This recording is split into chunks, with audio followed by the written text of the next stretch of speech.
সংবিধান সংক্রান্ত বিষয়ে তো আমরা বিশেষ করে 70 অনুচ্ছেদের বিষয়ে আমরা আমাদের মতামতটা দিয়েছি, ওনারা ওনাদের মতামত দিয়েছেন। ওনারা সেটা কতটুকু গ্রহণ করবেন না করবেন সেটা পরবর্তীতে দেখা যাবে। আমরা আমাদের যুক্তি দিয়েছি যে বাংলাদেশের রাজনৈতিক কালচারে, সামাজিক কালচারে এবং প্র্যাকটিসে যদি আমরা 70 অনুচ্ছেদ অর্থবিল ছাড়া বাকি সর্বক্ষেত্রে ওপেন করি তাহলে সরকারের স্থায়িত্ব থাকবে না এবং রাষ্ট্র পরিচালনার ক্ষেত্রে ব্যাপক বাধা আসতে পারে। সেটার অভিজ্ঞতা বাংলাদেশের অতীতের রাজনীতিতে এবং ওর পূর্ব ইতিহাসেও আমরা পাই, অনেক নজির পাই।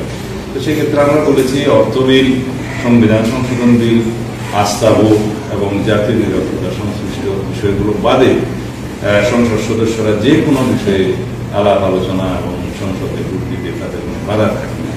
আর প্র্যাকটিসের মাধ্যমে গণতন্ত্র সমৃদ্ধ হয় এবং আমাদের রাজনৈতিক ইতিহাসে যেহেতু আমরা এখনো পর্যন্ত গণতান্ত্রিক প্রতিষ্ঠানগুলোকে শক্ত ভিত্তির উপর দাঁড়া করাতে পারিনি, ভবিষ্যতে যদি আমরা গণতান্ত্রিক প্র্যাকটিসের মধ্যে দিই, সাংবিধানিক শাসনের ধারাবাহিকতায় যদি সেই পর্যায়ে পৌঁছতে পারি তাহলে 70 অনুচ্ছেদের বিষয়ে আরও অনেক বিষয় তখন আমরা ওপেন করে দিতে পারবো অথবা আমাদের ভবিষ্যৎ প্রজন্ম পারবে, সেটা আমরা মনে করি। এছাড়া অন্যান্য যে সমস্ত বিষয়গুলো আলোচনা হয়েছে তার মধ্যে গুরুত্বপূর্ণ হচ্ছে আমরা বিষয়গুলো বলেছি। সংবিধান সংশোধনের ক্ষেত্রে বলেছি যে সংবিধান সংশোধনের ক্ষেত্রে ওনাদের যে প্রস্তাব ছিল সকল সংবিধান সংশোধনী গুলো সংশোধনের পরবর্তীতে উভয় পক্ষে পাশ করার পরে তারপরে রাষ্ট্রপতির অনুমোদনের জন্য যখন যাবে তখন গণভোট হবে।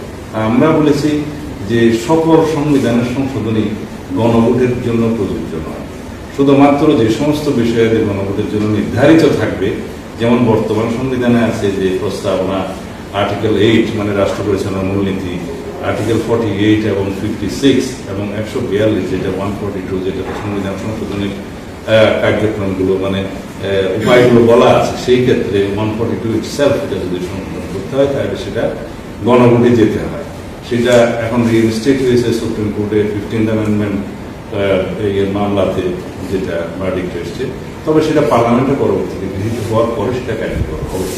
এখন এই সমস্ত ক্ষেত্র ছাড়াও যদি ভবিষ্যৎ পার্লামেন্ট কোনো কোনো বিষয়ে গণভোটের জন্য উপযুক্ত গণ্য করে যে পার্লামেন্টে সংবিধান সংশোধন গৃহীত হওয়ার পরে রাষ্ট্রপতির কাছে যখন যাবে তখন সেই সমস্ত বিধানগুলো গণভোটের মধ্যে দেওয়া যায় কিনা সেটা পরবর্তী পার্লামেন্ট চিন্তা করবে। এখন ঢালাওভাবে যদি আমরা সকল সংশোধনী গণভোটের জন্য বিধান রাখি তাহলে সেটা অনুচিত হবে, সেটা আমরা মনে করি যে ওনারা সেটা বুঝতে পেরেছেন। এছাড়া আরো অনেক বিষয়ে আলোচনা হয়েছে, পরবর্তীতে আলাপ। ধন্যবাদ।